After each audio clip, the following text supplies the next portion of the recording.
California's first lesbian Senate leader could make history again. Sacramento, California. AP. The first time Toni Atkins acted as the governor of California, she used her powers to honor the passing of San Diego Padres baseball player Tony Gwynn while playfully rebuffing Jimmy Kimmel's advice that she invade Oregon. It was 2014, and Atkins, the first lesbian to be the Speaker of the State Assembly, was filling in for former Governor Jerry Brown, a quirk of the California Constitution that requires governors to put someone else in charge whenever they leave the state.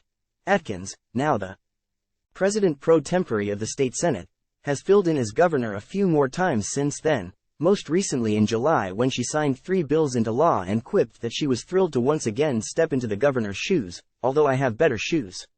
Now, the 61-year-old lawmaker is turning her attention once again to the governor's office, only this time, she's exploring a much longer stay.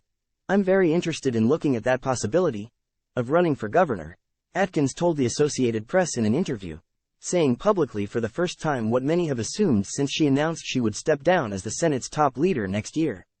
I am looking at it seriously. The race to replace Governor Gavin Newsom will likely be a Democratic free-for-all sure to attract the party's top talent for the chance to lead the nation's most populous state and the world's 5th largest economy. California voters have never elected a woman to the governor's office, nor a person who is openly LGBTQ. And a host of other Democratic candidates are also vying to make history. LT. Government Eleni Kounalakis was the first to formally announce her candidacy just a few months into Newsom's second term. Tony Thurmond, the black state superintendent of public instruction, is also in, along with former controller Betty Yee. Attorney General Rob Bonta, who is Filipino, has said he is seriously considering a run, but Atkins is banking on her experience to give her an edge. That includes a brief stint as mayor of San Diego, one of the nation's largest cities.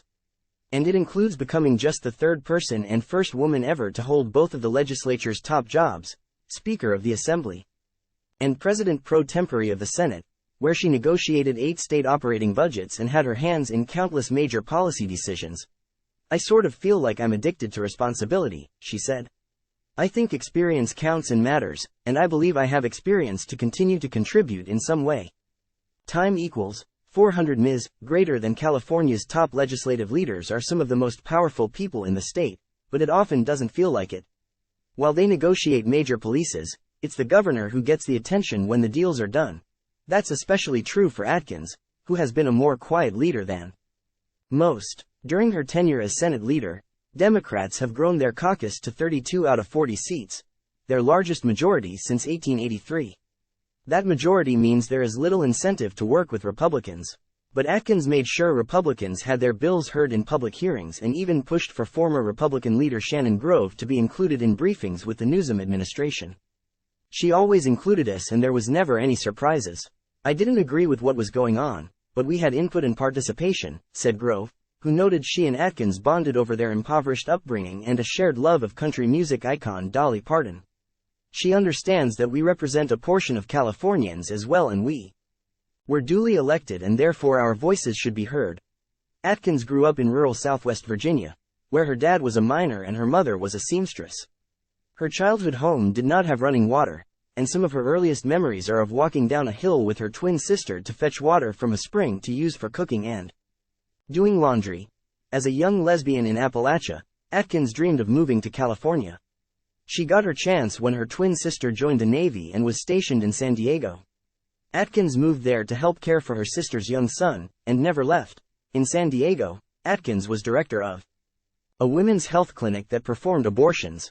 She was also politically active, working to help elect Christine Keough to the San Diego City Council. Keough hired Atkins to work for her, and then urged her to run for her seat when Keough was elected to the state assembly. Toni is not the kind of person that wants to be the smartest person in the room. She wants to be the most helpful and effective person in the room. And oftentimes she is, Keough said. Atkins followed her mentor to the state legislature in 2010, where she soon found herself in a contentious race for speaker against Anthony Rendon of Los Angeles. Atkins won, but left after 2 years to run for the Senate.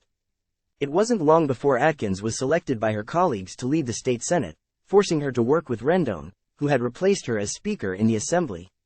Their relationship was rough at times, but fruitful for Democrats. Their partnership expanded Medicaid to include all eligible adults regardless of immigration status and free meals for public school students. We had problems, but I think it was, related more to ambition than anything and, probably to an extent immaturity on my part, too, said Rendon, who plans to run for state treasurer in 2026. Toni Atkins is a very forgiving person. I have not always been the easiest person to deal with. But she, kept coming back and trying to forge a relationship. Atkins said she is most proud of the policies that were inspired by her impoverished upbringing, including helping implement the Federal Affordable Care Act and creating a tax credit for poor families worth several $100s. Time equals 400 Ms. greater than those wins are part of what's driving her potential run for governor, too. I see what you can do when you're in that role, she said.